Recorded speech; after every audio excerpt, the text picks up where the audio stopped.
Presiding Officer, can I thank the Cabinet Secretary for advance sight of his statement, and where there are additional measures on the cost of living, can I welcome them. But there is no doubt the chaos emanating from the UK Government make a challenging situation that much more difficult. But in turn, I think that underlines the need for clarity and transparency from governments, be they Scottish or UK. So can I ask, proportionately, which portfolios have the largest savings to make against the budget passed earlier this year in order to achieve the £1.175 billion worth of cuts announced?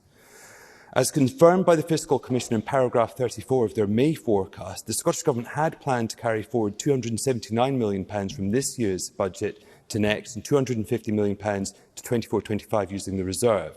Is that still the case? And if not, how have those sums been allocated and what are the impacts on next year's budget in the following? And I'm sure the Cabinet Secretary agrees that we must all tighten our belts. But I note that the Cabinet Secretary for External Affairs has travelled to 8 countries in as many months, clocking up almost 22,000 air miles. So what cost control measures are being applied to the expenditures of members of the government and civil servants? Cabinet Secretary. Deputy First Minister.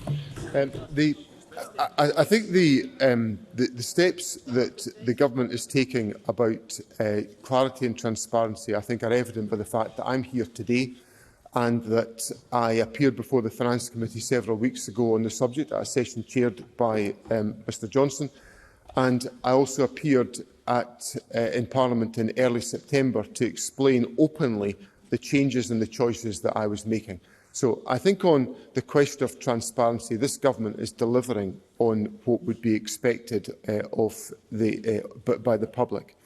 What I've tried to do, I've not approached this from the perspective of applying a random reduction across portfolios.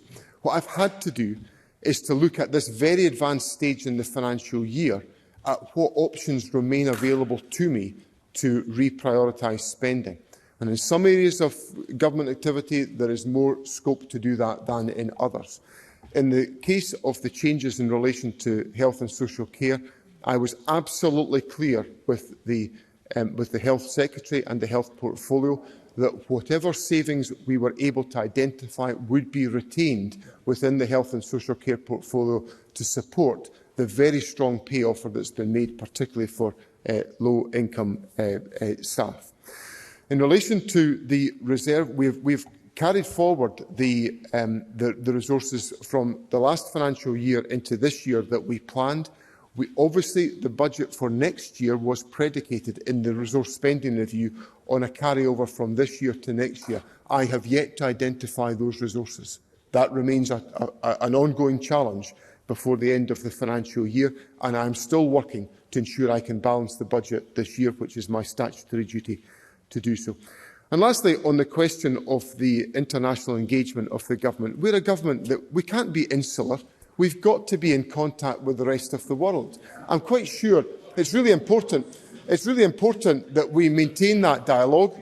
The Prime Minister was being criticised just yesterday for not going to COP27. I'm delighted he's now going. So I think international dialogue is essential for every single government, including the Scottish Government.